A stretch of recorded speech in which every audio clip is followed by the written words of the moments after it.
Hello there, out in the wonderful community of YouTube. This is Gaffer here, and I'm going to be talking about Killing Floor 2. Yes, so I've decided to pop together a little series just about how to play the various classes in Killing Floor 2. The game's been out a while now. I purchased it about 2 weeks ago, so I haven't been playing long. I've dropped about 30 hours on it so far, but I did play Killing Floor 1 for quite a long time beforehand, so a lot of the skills, just basically from the way the game plays in Killing Floor 1, transfer over to Killing Floor 2. So I'm just going to give 5 tips today on the medic, and in my videos coming after this, I'm going to try and put some sentences together a bit more coherently than I am now, but I'm also going to talk about the other classes. But yeah, today I'm going to talk about the medic, which is my favourite class. It's been my favourite class since playing games like TF2. Basically, it's an integral class, you know, to keeping a team together, and no one really seems to want to play it because everyone sees the medic as he's a bit of a pussy class, doesn't really get to kill everything. He's the one that makes sure everyone else gets to kill everything, which, it definitely isn't the case in Killing Floor 2, because the medic weapons have been vastly upgraded from Killing Floor 1. So if you weren't a fan of the medic in the first Killing Floor, I think you might enjoy him a bit more now, because I think he's a lot closer to the commando. But yeah, anyway, I'm going to give you 5 tips to basically play medic well, because I've seen a lot of players playing Killing Floor 2 and they don't seem to have a clue what they're doing. And it's when you're playing a completely team-based game, you really want to be in a good team. So yeah, here's a few tips. Yeah, and enjoy the video. How's everyone doing? Yeah, not bad. Alright, well, my first tip for playing the medic in Killing Floor 2 is, and it's a pretty obvious one, is to just check your 6, man. Just check everything around you. And I mean that before you engage. So basically what you want to be doing is you want to check where the Zeds are coming from, and you want to see if your teammates have already spotted where they're coming from. If they haven't, you want to pick off the ones that are maybe heading towards teammates, their backs, where they're not looking, and you want to be picking off ones that are heading for you directly, because if you're preoccupied, then you can't concentrate on keeping your teammates alive. And I feel like being the medic, you're pretty much integral to the team. You can make or break the team. If you're a quality medic, then you can keep even the shittest team alive. Absolutely. If you're popping off heals to everyone, they can be pretty much as special needs as they want to be, and your team's still going to do fine. So yeah, you'll see in the video quite often, before I start shooting, if I can see other teammates already shooting stuff, I'll check the area first. And especially when I'm reloading, I'll check the area, because if I'm not shooting any bullets, I might as well see where my next target's going to be. So that's my first tip. Another quick point I should make, for new players, you'll notice that there's kind of an electronic bleep from the guns. That indicates that one of your teammates is injured and you're locked onto them, so you can potentially heal them. Basically what the gun's going to do is it's going to give the healing syringe some kind of like heat-seeking properties. So once you've locked on, you're pretty much always going to land your medic shot, so it makes it a lot easier to sort of quickly pick and choose targets and keep your teammates healed. Alright, so my second tip for playing the medic is going to be keep track of your teammates. And I mean, imagine like you're the daddy of the team and everyone else is your children, and you want to keep them alive.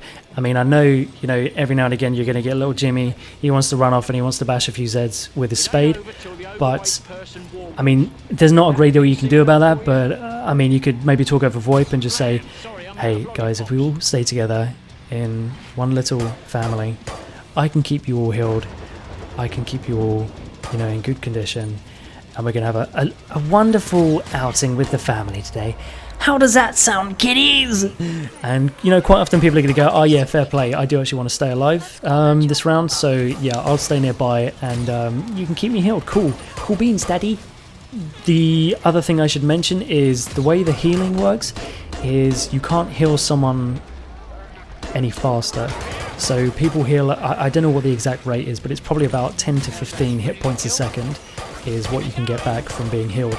So even if you stack up a bunch of heals on one person, they are going to get 60, 80 hit points, whatever. but it's still only going to be at that base rate of like 10 to 15 hit points a second. So pretty much you want to be spreading out your heals across your whole team rather than pumping it into one person. I mean, it's going to be, the onus is going to be on them to not get the shit slapped out of them on their own, but you know, you can't always do that. But you know, just bear in mind that you can't heal someone faster if you spam a load of heals on them. It will give them their health back, but they're not going to heal any quicker. So if they're taking more damage than you can heal them at, they're going to die. It's got some kind of cloaking. Nearly cleared this batch out. Nice work. We can reopen the trader pod soon. And then we came to the third tip. Yeah, so my third tip is heal yourself. As the medic, you have more potent syringes, and you know, your healing is just better across the board. As you level up, you're going to gain more and more and more hit points from each heal. So yeah, just pop off the heals to yourself. All you have to do is hit Q on the keyboard. If you've been playing the game more than 10 minutes, you probably already realised that Q heals yourself, because that's basically the only thing everyone does is heal themselves rather than teammates. Even though healing teammates is more efficient, but hey, you know, when you're in a combat situation, you know, it gets the shit gets pretty real, man, and you just want to feel that good heal. So heal yourself as a medic. That's absolutely fine. Your syringe also recharges a lot quicker as the medic, so healing yourself, even though it recharges slower, healing yourself than healing someone else, that's going to be offset by the fact that you are a medic. On top of that, when you hit level 10, you're probably going to go for the armament perk.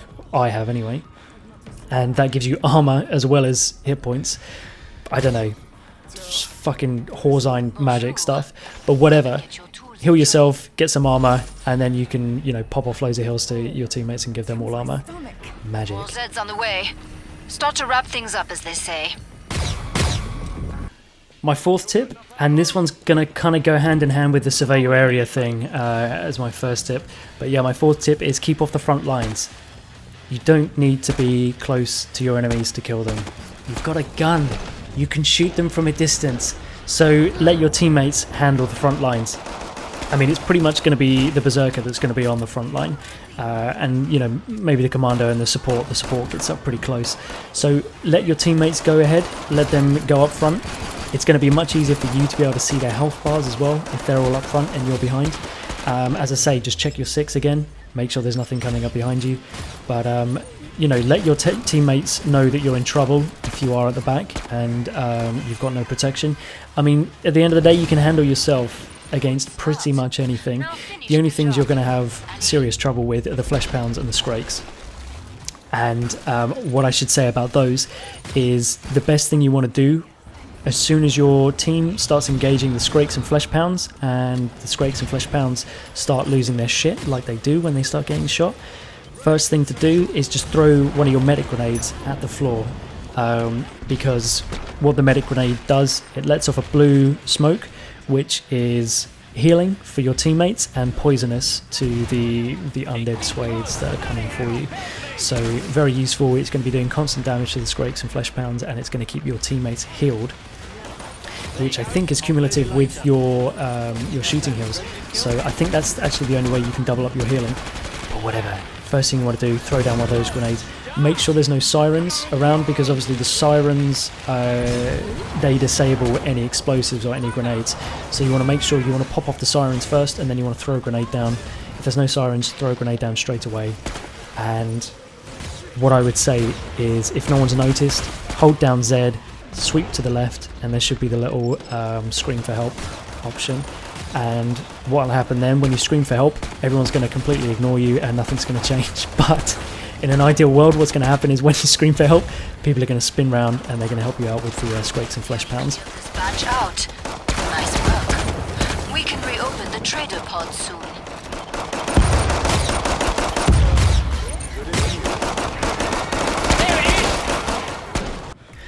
And then there was 5.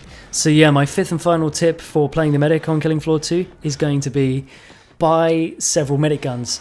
All of the medic guns in Killing Floor 2 have separate reservoirs for healing. So you can, you know, basically just cumulative healing from all of the weapons. You can just switch through them and just keep healing. So What I would normally say is the order to buy them in, and this is the order I go through. You can buy them in any order you want, but this I find is the most efficient way. You start off with the pistol, then you want to buy the SMG as soon as possible. Once you've got the SMG, it's pretty good at headshotting. What I would say then is just save up for the assault rifle, because the assault rifle has a huge reservoir of healing, and I don't really like the shotgun. The shotgun as a weapon is just, it's not very good for taking out the general sways. I'd say go for the assault rifle, because you can just keep getting headshots with the assault rifle. You can get kills quite quickly with it. So go for the assault rifle, and then once you've got enough money, you can sell your SMG for the space in your inventory and buy the shotgun. And I literally only use the shotgun as a backup weapon for healing, because you can pop off your 4 heals or 3 or 4 heals with the assault rifle, and then you can switch over to the shotgun if it's absolutely essential, and you can pop off a few more heals. So it just gives you that extra reservoir of healing to keep your teammates in tip-top condition. So in order, basically, as I say, all the guns have their own reservoirs. The pistol uses 60% with a shot, the SMG 50, the shotgun 40, and the assault rifle 30. So as you level up with the medic as well, your regeneration of that healing, it gets fairly rapid. So if you're only using 30% of the reservoir with the assault rifle, generally you can just stick to using the assault rifle. But as I say, get the pistol, the shotgun, and the assault rifle, and then you've got a lot of healing. And additionally, it's pretty useful to have the shotgun against the final boss, just so you've got that extra ammo, because he does take an absolute bloody trashing. So you can, obviously at distance you can hit him with the assault rifle, and if he gets nice and close and he's focused on someone else, you can just empty the clip of shotgun shots into the back of him, because it's a semi-automatic shotgun. You can pop off the whole clip and then run away, especially if he focuses on you. Just get the hell away from the boss. So yeah, that's my final advice. Buy all the guns. All the guns. Get all the guns. Let's all get a weapon. Calm down! Back in one piece.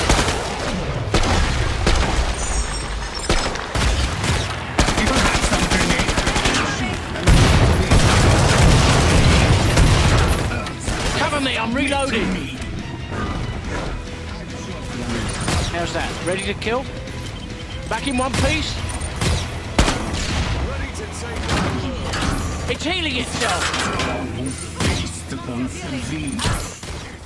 Alright, cool. So there's all my tips for playing medic in Killing Floor 2. I hope you enjoyed the video. If you did enjoy the video, go ahead and like and subscribe. I don't really care, actually. It would be cool if you subscribe, because I think I'm actually going to make a series of these videos encompassing all the classes.